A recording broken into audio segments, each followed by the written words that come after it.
everybody! Welcome to Just Upright. My name is Doc Jane Ruder. I'm a doctor of physical therapy and I'm a certified dementia practitioner. So if you are new to my channel, welcome. You can explore the channel, go to the playlist. I make videos on how to become a physical therapist here in the US, health videos, fall prevention, and other videos about health and well-being, as well as videos on how to become a PRN or on-call physical therapist. I have videos about physical therapy documentation and lots more. So explore the channel. Don't forget to hit the subscribe button so you will be notified on the latest video upload. Okay? For now, check out my books. Available at Amazon.com. If you are a foreign trained therapist, physical therapist, and want to be guided on the step-by-step process on how to become a licensed physical therapist here in the US, this book is for you and it has good reviews on Amazon.com. The next book is Practical Tips for Therapists Prior to Migrating or Starting Your US Practice. This book is full of wisdom for you to be psychologically and professionally prepared before embarking into your US practice as a therapist. The third book is Just Upright, Practical Tips to Improve Posture, Balance, and Decrease Fall Risk.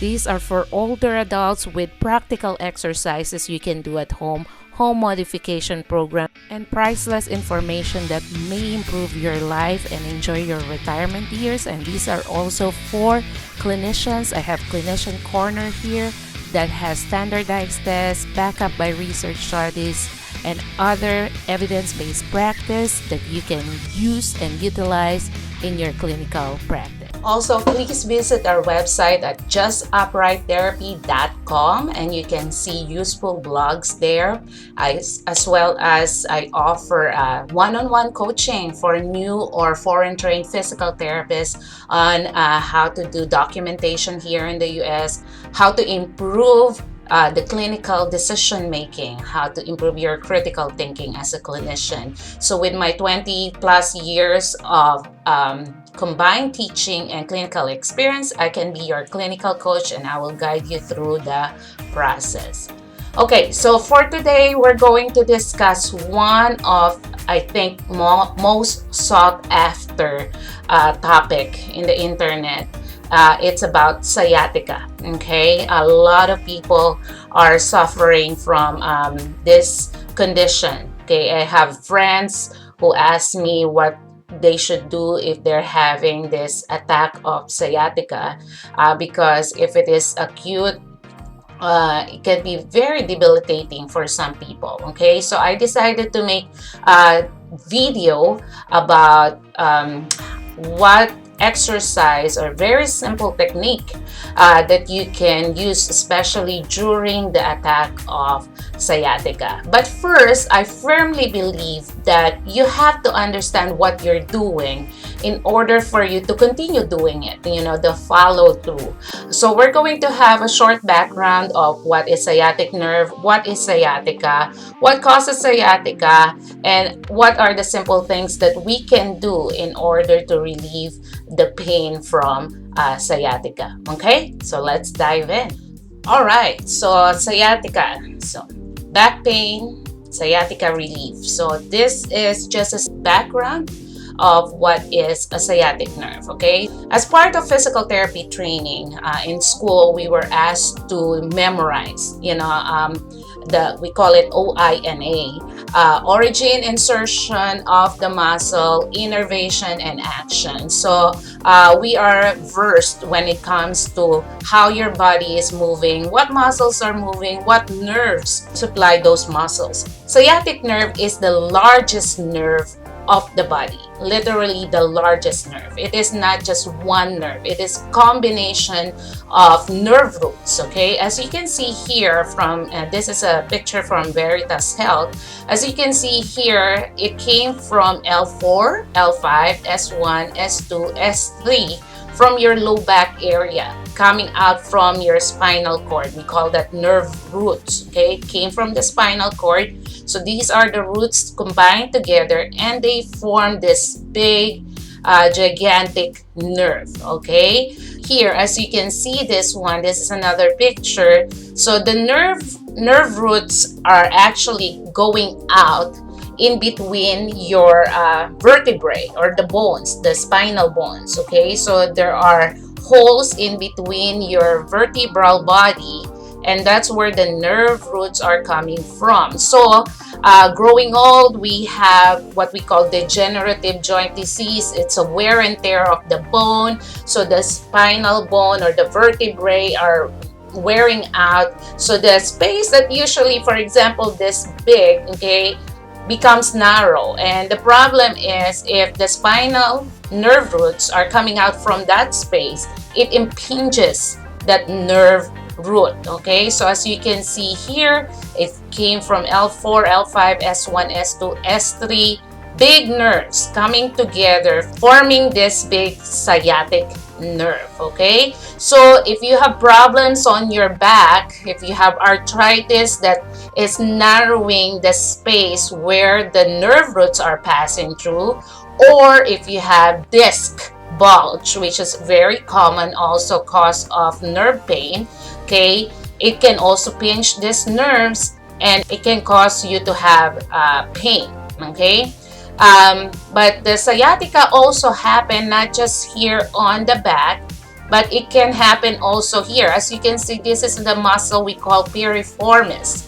This piriformis muscle here, underneath that, the sciatic nerve pass through. It's like it's tunneling through underneath the piriformis muscle. Okay, so if you have tightness of the piriformis, it can also cause sciatica. Okay, so this sciatic nerve will go down behind the back of your leg. Okay, and it will actually split into two major nerves, the tibial nerve and the common peroneal nerve. Okay, so this tibial nerve will go to the back of your leg, down to the back of your foot or the sole of your foot.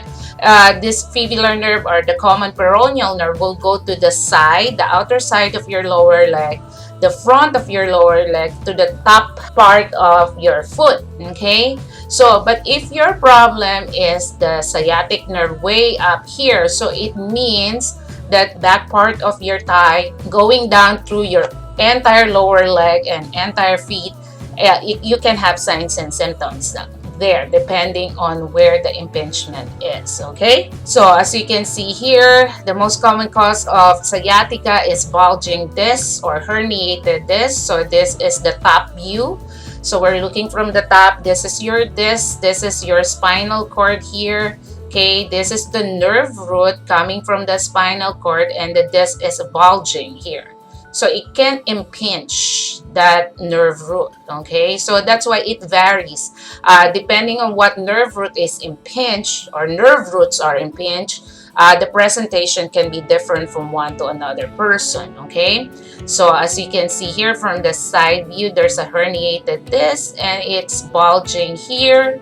So it can affect the part of the sciatic nerve, or if all the nerve roots are affected, all the sciatic nerve components are affected. Okay, now I will base my presentation today from this research study. This is very recent, as of September 2021. Okay, this is a research study, medical journal of Cairo University. They actually made a study to see the difference of neurodynamic mobilization, which is what we call sciatic flossing. If you have heard of it or seen it in the internet, there is a flossing technique and stretching exercises for chronic discogenic sciatica. But this is just the introduction, saying that sciatica can affect 1.6 to 43%. It's a wide range. Okay, it affects more so females than males, and people with sedentary lifestyle more than the active ones. It appears either suddenly with physical activity or gradually. In most cases, it is unilateral, or meaning it affects only one side of the body for the most part. Main causes of sciatica include disc bulge or herniation, Lumbar canal stenosis, or meaning that where your spinal cord is, the canal there is narrowing, impinging your spinal cord itself. Spondylolisthesis, that is if your vertebral body is going out of the normal position, okay, in relation to the other vertebra, it's sliding off. Trauma, if you have accident, if you have falls. Piriformis syndrome, as I was discussing before, if you have tightness or spasm, the piriformis, it can impinge your sciatic nerve. Spinal tumors and obesity. Okay, 90% of sciatica results from herniated disc. So there is a wide variety of signs and symptoms for sciatica. Okay, now this is what I'm going to discuss to you guys. Again, this is based on research study. This research study and many other research studies. If you go to Google Scholar, you can see a lot of flossing technique that are backed up by research studies that can help especially in the acute or exacerbation of sciatica. The idea behind the flossing technique is that they find out that this sliding movement of the nerve in relation to the structures around it, it causes the distribution of tension and compression along the nervous system instead of one specific area. So if you will, it's like detangling the nerve, or it's tethered or it is attached. For example, there's adhesion along the structure of the nerve, so it is attached to a specific structure. It can be scar formation, it can be after surgery while it's healing. So there are tissues around the nerve that's causing it to be attached to a specific area, and it doesn't glide so well. So every time you move, it hurts. So when you do the flossing, it increases the ability of the nerve to glide. It desensitizes the nerve, okay, causing you to have bearable pain or to decrease the pain, or hopefully ultimately get rid of the pain. Sciatic flossing. So the starting position is you're sitting on a firm surface. Make sure your legs are dangling, your neck is bent, your back is bent. Okay, your hands behind your back, toes pointed down. Then you move into a position where you're going to lift your neck, looking up, your back will be straight, your knee will be straight, and you're going to point your toes towards your knees. So go down and go up. Okay, bend everything, point your toes down. Okay, and after that, you have to extend everything. Extend your neck, extend your back, extend your toes, making sure your toes are pointed to your knees as you go up. At the end of it, hold the position for 5 seconds, release, and rest for 5 minutes before doing another set. So based on the research study that I cited to you guys, they did it 10 repetitions for first set, then 15 repetitions for the second set, and 20 repetitions for the third set, with 5 minutes in between set, 5 minutes rest in between set to give the nerve time to calm down. Okay, so this should not exacerbate your condition. If it increases your pain for some reason, you should stop this exercise. Of course, you have to consult your doctor before doing any of these exercises to make sure that this is safe for you. Do not do this just because you watch this video without consulting your doctor. Okay, you can do this 3 times a week, okay, twice a day. So that is the ideal frequency that you should be doing this. There's also what we call nerve tensioners.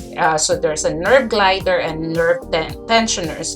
So the nerve gliding technique or the flossing technique is ideal for acute or exacerbation of your sciatica. The tensioners is during chronic stage, meaning you have been having this sciatica for a long time.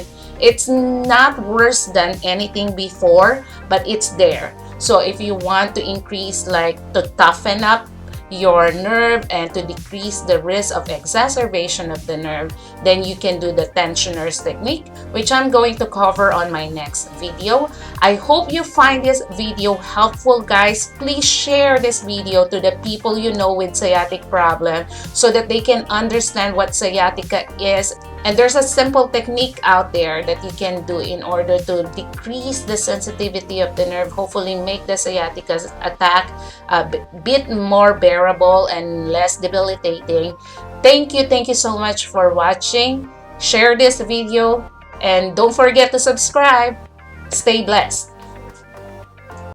Thank you so much for watching. Please do not forget to hit the subscribe button below to be updated with the latest video releases.